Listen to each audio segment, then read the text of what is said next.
السلام علیکم دوستو، آج کی کہانی کا نام ہے متحد سربراہ اور قوم۔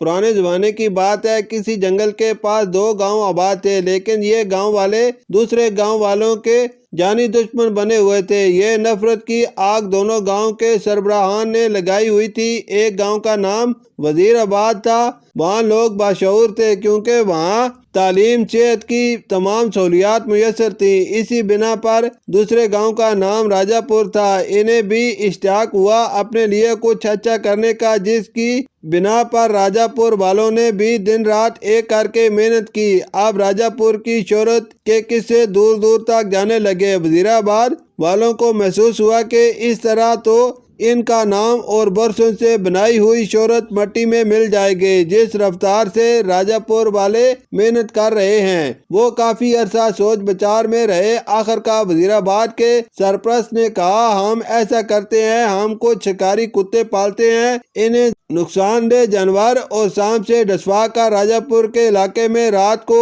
اندھیرے میں چھوڑ دیتے ہیں۔ اس طرح ان کے علاقے میں ان کتوں کی وجہ سے خوف و ہراس پھیل جائے گا اور ان کی ترقی رک جائے گی۔ جب راجہ پور والوں کے لیے امید کی کرن ختم ہونے لگے گی تو ہم باقی دور والے گاؤں کو بلا کر راجہ پور والوں سے صلح کر کے ان کا علاج کریں گے۔ اس طرح ان پر ہمارا احسان ہو جائے گا، باقی گاؤں والوں کی نظر میں ہماری ترقی کی خبر پھیل جائے گی۔ اس سازش کے تحت وزیر آباد والے اپنے منصوبہ کے مطابق اپنا فعل انجام دیتے ہیں۔ مطلب پہلے شکاری کتوں کو زہریلے جانوروں اور سانپ سے ڈسوا کر بیمار کرتے ہیں، پھر ان کا علاج راجہ پور میں کرتے ہیں۔ جب علاج کرنے میں کامیاب ہو جاتے ہیں، پھر اپنی منصوبہ سازی پر عمل کرتے ہیں۔ ویسے رات کی تاریکی میں جنگل کے راستے کتے دوسرے گاؤں بھجوا دیتے ہیں۔ وہاں کتے راجہ پور میں پہنچ کر جانوروں کو کاٹتے ہیں، پھر پالتو جانور گھریلو مالکان کو کاٹنے لگتے ہیں۔ دوسرے گاؤں والے تو کتوں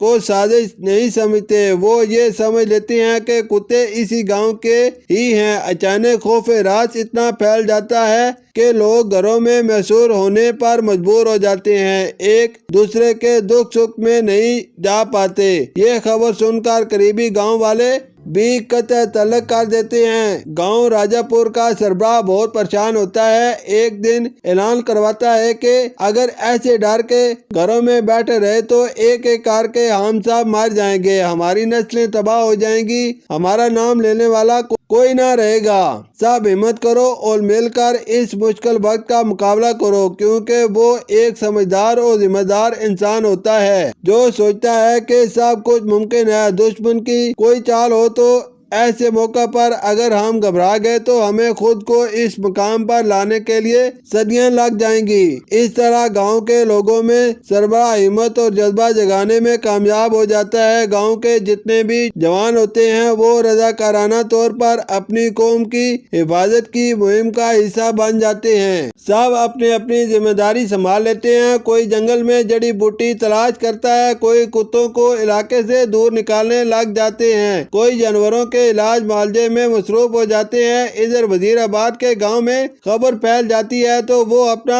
سر اونچا کرنے کے لیے دوسرے گاؤں کے سربراہوں کو بلا کر راجہ پور کے سردار کے پاس جاتے ہیں، انہیں احساس ہمدردی دکھاتے ہیں اور کہتے ہیں، ہمارے پاس اس کا علاج موجود ہے، ہم آپ کے ساتھ تعاون کرنے کے لیے تیار ہیں۔ لیکن راجہ پور کے سردار کچھ وقت مانگتے ہیں، اپنے نوجوانوں سے اس معاملے میں بات کرتے ہیں تو وہ سب کہتے ہیں، ہم کوشش میں لگے ہوئے ہیں اور کافی لوگوں کی حالت بہتر ہو رہی ہے، ہم اپنی جان پر کھیل کر اپنی قوم کو بچائیں گے، اس لیے سردار آپ وزیر آباد والوں کا احسان نہ لیں۔ اس طرح راجہ پور کے سردار شکریہ ادا کرتے ہوئے اپنے نوجوانوں کی تعریف کرتے ہوئے انہیں رخصت کرتے ہیں۔ اس راجہ پور کے جوانوں اور سردار کی ہمت دیکھ کر باقی گاؤں کے سردار داد دیتے ہیں، دشمن کے ارادے ناکام ہو جاتے ہیں۔ راجہ پور کے نوجوان دن رات ایک کر کے علاج ڈھونڈتے ہیں اور مزید محنت کر کے خود کو مزید ترقی کی طرف گامزن کر لیتے ہیں۔ اس سے ثابت ہوا کہ اگر قبیلے یا قوم کی رہنمائی کرنے والا مضبوط ہو تو قوم دشمن کے آگے نہیں جھکتی اور نہ ہی